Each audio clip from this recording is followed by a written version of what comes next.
রায় দিবে আদালত, কিন্তু আদালতের রায়ের আগেই আমাদেরকে এখানকার যে হলুদ সাংবাদিক যারা আছে গ্রেপ্তারের জাস্ট 10 মিনিটের মধ্যে তারা আমাদেরকে নিউজ করে যে আমরা চাঁদাবাজ হিসেবে। কিন্তু আমরা আদালতে যাওয়ার পর জজ সাহেব আমাদেরকে বেকসুর খালাস হিসেবে করে, সেখানে যে কোর্টের সকল ডিটেলস এখানে দেওয়া আছে।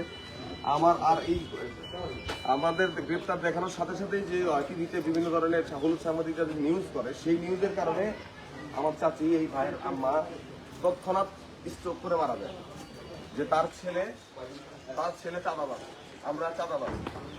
কিন্তু এটা আমাদের কাছে জাতির কাছে যদিও মনে হয়ে থাকে যে এটা স্বাভাবিক মৃত্যু, কিন্তু আমরা স্বাভাবিকভাবে মৃত্যু নিতে পারতেছি না। সমাজ আমাদের দিকে এই 10 জনের দিকে এমন ভাবে তাকাচ্ছে যে আমরা খুন করেছি, আমরা খুন করেছি। তো আমি আমার বিষয়ে যে এই মিথ্যা মামলা যে হবে, এটা আমি আগে থেকে জানতাম। বিভিন্ন ধরনের চক্রান্ত চলছিল, কারণ বিভিন্ন অধিদপ্তরের দুর্নীতি সম্পর্কে আমি জানি। খাদ্য অধিদপ্তর, তারপরে আমাদের স্থানীয় সরকার অধিদপ্তর, এগুলো সব কিছু ডকুমেন্ট আমার কাছে রেডি করা আছে, এবং প্রমাণ টমান সব সহ আছে। এবং এইটা জেনে গত 31 তারিখ দেখা যাচ্ছে আমাকে পুরো দেখা যাচ্ছে ফেস্টের সব গত 31 তারিখ 31/10/2025 1169 জিডি নং 1169 ট্র্যাকিং নাম্বার WSTUKP, ঠিক আছে। এখানে সাধারণ ডায়েরি করি এবং সাধারণ ডায়েরিতে উল্লেখ থাকে আমি আলামিন মোহাম্মদ আলামিন, জেলা সিরাজগঞ্জ, উপজেলা চৌহালি, থানা ভোরজান ইউনিয়নের খাদ্য বান্ধব কর্মসূচির একজন ডিলার। সে উল্লেখ্য যে গত সেপ্টেম্বর মাসে খাদ্য বান্ধব কর্মসূচির কিছু অনিয়ম ও বিভিন্ন ধরনের অপরাধমূলক সিন্ডিকেটের সম্পর্কে আমি জানতে পারি, এবং সে বিষয়ে তৎকালীন উপজেলা নির্বাহী কর্মকর্তা, মানে আমাদের এর আগে যে ছিল মুসলমান স্যার, তাকে জানাই এবং অবগত করি। তারপর থেকে অজ্ঞাতনামা কিছু লোকজন আমাকে হুমকি দিয়ে আসছে, এবং গত বুধবার অজ্ঞাতনামা কিছু লোকজন আমাকে অবৈধভাবে আমার কাছে টাকা দাবি করে, চাউল বিতরণে অনিয়ম করতে বলে, এবং আমি যদি তাদের কথা না শুনি তাহলে আমাদেরকে মাদক সেবী হিসাবে জড়াই দেওয়া হবে বা বিভিন্ন মামলায় জড়াই দেওয়া হবে। উল্লেখ্য যে আমার ব্যবসায়ের কাজে অধিকাংশ সময় আমি চৌখালির বাইরের ঢাকায় অবস্থান করি। খুব অল্প সময় অনিবার্য কারণ ছাড়া এখানে আসি না। অতীতে আমাকে বিভিন্নভাবে ফাঁসানোর চেষ্টা করেছে, কিন্তু ব্যর্থ হয়েছে। এখন যারা চেষ্টা করছে তারা অজ্ঞাতনামা, তাই আশঙ্কা বোধ করছি। কারণ গত মাসে আমাকে একবার প্রাণনাশেরও হুমকি দেওয়া হয়, তাই তারা যে কোনো ধরনের ক্ষতি করতে পারে। এমত অবস্থায় আমি বিষয়টি ভবিষ্যতের জন্য সাধারণ ডায়েরিভুক্ত করিয়ে রাখা একান্ত প্রয়োজন বলে মনে করি। এইটা আমি জিডিটা 31 তারিখে করি।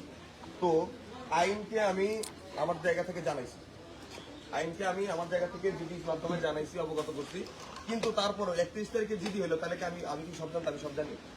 জিডি হওয়ার পরে তারপরে মিথ্যা মামলায় ফাঁসলাম আমি 15 তারিখ, এবং এমন একটা মামলাতে আমাকে দেওয়া হলো।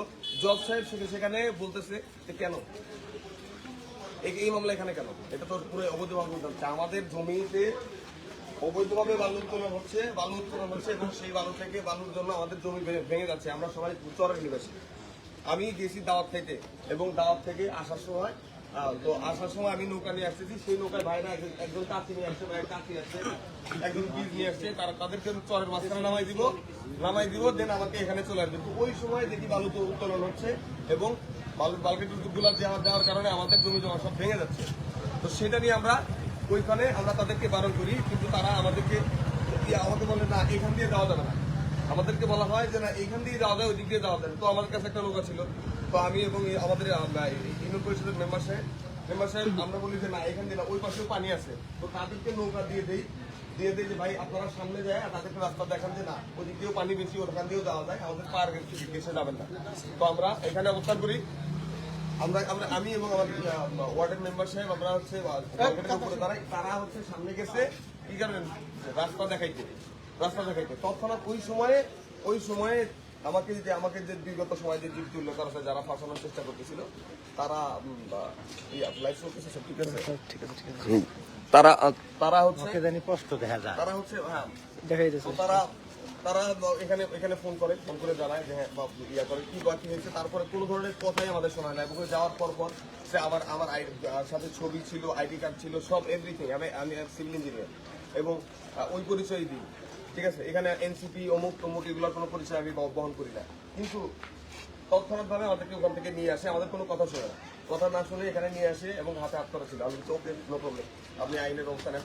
এবং থানা আসার পর আমার ফোন কোনো কিছু দেওয়া হয় না দিয়ে আগে হলুদ সাংবাদিক লুৎফর রহমান, যে আমার কাছে চাঁদা চাইছিল গত এপ্রিল মাসের 22 তারিখে, তো সেই ভিডিও আছে, আমি গতকালকে ফেসবুকে সেটা আপলোড দিয়েছি, ঠিক আছে। তারপরে সে 500 টাকা নেয়, তাদের কারণ 300, 400, 500 টাকার সম্বন্ধে। তো তাদের পরিচয় কি? তারা তৎক্ষণাৎ আগে আমার ভিডিও করে আমাকে ছবি তুলে ভিডিও করে সেখানে আপলোড করে, বিভিন্ন সংবাদ আপলোড করে, এবং সেই নিউজের ভিত্তিতে আমার চাচাতো ভাই শহীদুল সিকদার তার মা মারা গেছে। আমি আমার উপর দিয়ে যখন চলে যাইতো, তো এটা নিয়ে আমি কিছু বলতাম না, সেটা আমি কিছু সমস্যা নেই। কিন্তু একজনের মৃত্যু, এটা মৃত্যু না হত্যা? আমরা কি দায় নিব না? আমার মায়ের মৃত্যু দায় নিবে কে? সাংবাদিক না সমাজ? আমরা কোনো অপরাধ করছি? অপরাধ করলে সেটা আদালতে প্রমাণ হইতো কিনা? কি আপনাদের কাছে প্রশ্ন হইতো কিনা?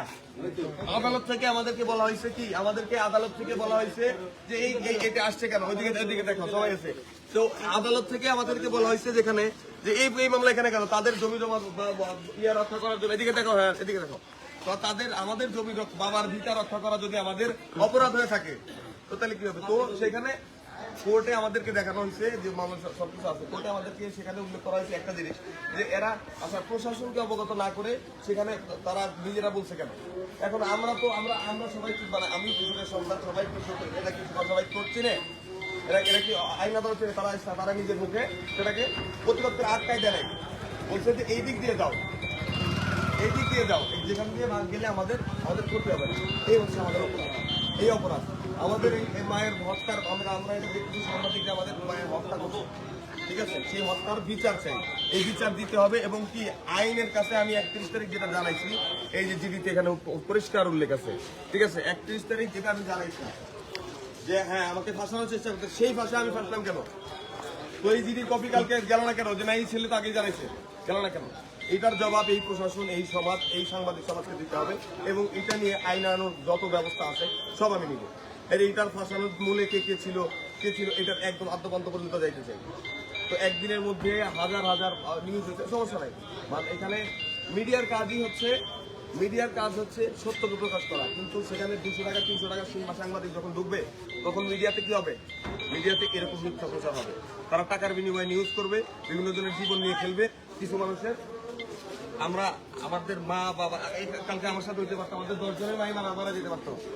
আমাদের কাছে বিষয়টা এমন মানে আকাশচুম্বী বিষয় যে সে শোনার সাথে সাথে ঘুমের মধ্যে স্ট্রোক করে মারা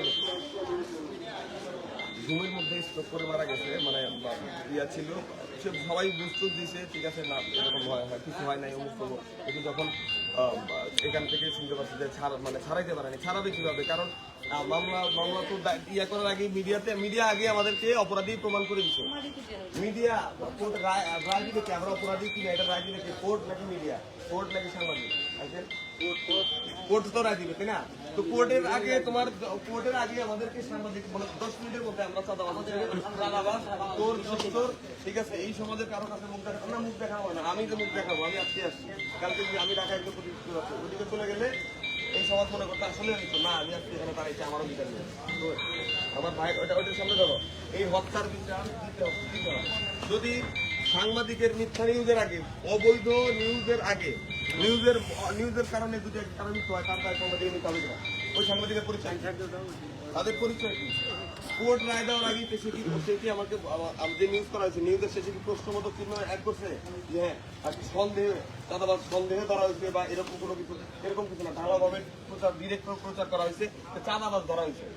কিন্তু আমরা 10 জন লোক, ঠিক আছে, আমার কাছে ছিল 540 টাকা, সবাই মিলে একজন মেম্বারও ছিল, তার কাছে ওরা 700 টাকা, টোটাল মিলে 425। এই মিলে আমাদের কাছে পাওয়া গেছে 2000 টাকা। 2000 টাকা বাজেয়াপ্ত করা হয়েছে। আর আমরা হচ্ছে চাঁদাবাজি করছি। আমাদের কাছে কি পাইলো কি? অথচ আমার বাসায় আজও পর্যন্ত আমার বাবা ওইখানে ছিল, আমাদের বাড়িতে হচ্ছে আমন ধান কাটা হচ্ছে, চরের মধ্যে আমন ধান কাটা হচ্ছে, ওইখানে ছিল। ওই জমি বাড়ি করে না, সেইটার জন্য তাহলে আমরা কথা বলতে পারবো না? ওই জমির এখনো খাজনা চলে, ওটা তো পুরোটা নদী না। আর নদী হলেও সেটা তো অবশ্যই একটা ইয়ে আছে। আমরা যেহেতু আমাদের শস্যের যেহেতু ক্ষতি হচ্ছে, তাহলে আমরা তাদেরকে দেখাইতে পারি না আপনারা এই রাস্তা দিয়ে যাও, পাশে যাও, আমাদের ক্ষতিটা কম হবে। তো সেটার কারণে আমাদের অধিকার নিয়ে কথা বলার কারণে আজকে আমরা মিথ্যা মামলায় আসছি। আমরা আজকে মায়ের শুনি, সবচেয়ে বেশি কষ্ট লাগছে এটাই যে এই মানে তার ছেলে হত্যা হচ্ছে। আবার এই সাংবাদিক নিউজ করে দিচ্ছে, নিউজ করে গেছে, সাংবাদিক নিউজ করছে যে আমরা চাঁদাবাজ। আর এটার মধ্যে ছবিটা আমার এই ভাই আমার চাচা ভাই তার মা এই নিউজ দেখে তাকে দেখানোর সাথে মারা গেছে। তো আসার পরে সে দেখতে তাহলে এটা কি ঘটনা, আমরা কি বলতে পারি? এটা স্বাভাবিক মৃত্যু? এটা কি স্বাভাবিক মৃত্যু? ওই মিথ্যাচার যদি না হইতো তাহলে কি সে মারা যেত? হায়াত মত আল্লাহর হাতে। তাহলে কি এই বিচার এর জবাব দিতে হবে না? এই দেশের প্রশাসনকে অবশ্যই দিতে হবে। আমরা এর বিচার চাই, ঠিক আছে? তাহলে আমরা কি আইনের কাছে আইন কি শুধুমাত্র ওই যে উপরতলায় যারা থাকে তাদের জন্য? যদি আইন আমাদেরকে যদি রক্ষা করতে না পারে, আইন যদি আমাদের অধিকার নিয়ে কথা বলার সুযোগ যদি না দেয়, ওই আইন দেওয়ার দরকার নাই, আমরাই রক্ষা করবো, চাঁদাবাজ হবো। কি হবো না?